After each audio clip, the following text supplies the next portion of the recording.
Misteri lonceng keramat. Gunung Lawu tidak pernah benar-benar tidur. Di balik kabutnya yang abadi, tersimpan rahasia yang seharusnya tetap terkubur. Satria, seorang pendaki yang terlalu percaya diri, mengabaikan semua peringatan kakek tua di kaki gunung tentang larangan mengambil apapun dari wilayah Pasar Setan. Saat matahari mulai tenggelam, menciptakan semburat merah darah di ufuk barat, langkah Satria terhenti di bawah naungan pohon beringin yang akarnya melilit seperti ular raksasa. Di sana, di antara celah akar yang lembab, ia melihat kilatan logam. Sebuah lonceng perunggu tua, seukuran genggaman tangan, tertutup lumut hitam yang kental. Satria membersihkan kotoran di permukaan lonceng itu. Ukirannya aneh, bukan motif bunga atau dewa, melainkan ukiran wajah-wajah manusia yang sedang memohon ampun dengan mulut terbuka lebar. Saat jemarinya menyentuh permukaan logam yang dingin itu, sebuah getaran aneh merambat ke jantungnya. Tanpa ada angin, tanpa digerakkan, lonceng itu mengeluarkan suara pelan. Ting, sebuah denting yang sangat bening namun terasa menusuk telinga hingga ke dasar otak. Satria membawa pulang lonceng itu ke apartemennya di kota, menganggapnya sebagai trofi perjalanan yang berharga. Namun sejak malam pertama, apartemen itu tak lagi terasa sama. Suhu udara turun drastis dan bau tanah kuburan yang basah mulai tercium dari sudut-sudut ruangan yang gelap.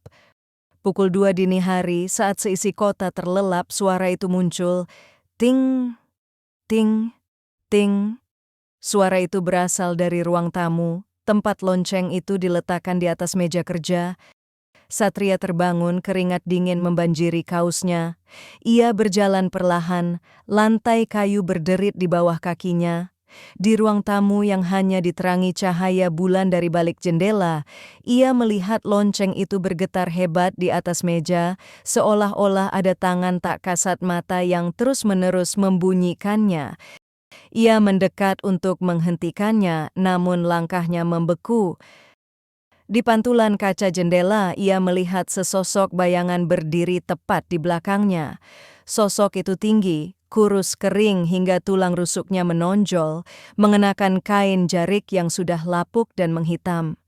Wajahnya tidak utuh, rahangnya hancur, dan matanya hanya berupa lubang gelap yang terus meneteskan cairan kental berwarna merah tua. Satria berbalik dengan cepat, namun ruangan itu kosong. Hanya ada keheningan yang mencekam dan bau melati busuk yang semakin menyengat. Malam demi malam, teror itu semakin nyata. Lonceng itu tidak bisa dibuang.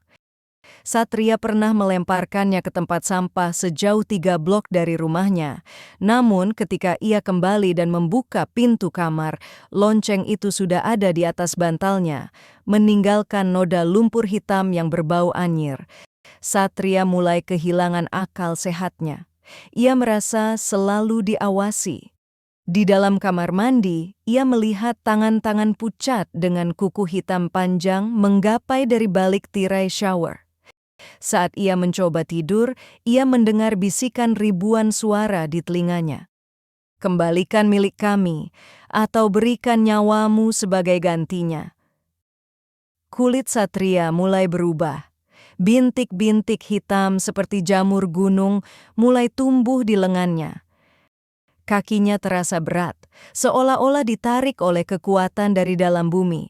Ia menyadari bahwa lonceng itu bukan sekadar benda antik.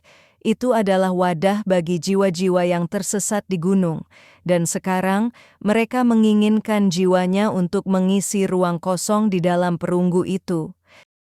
Pada malam ke-7, badai besar melanda kota.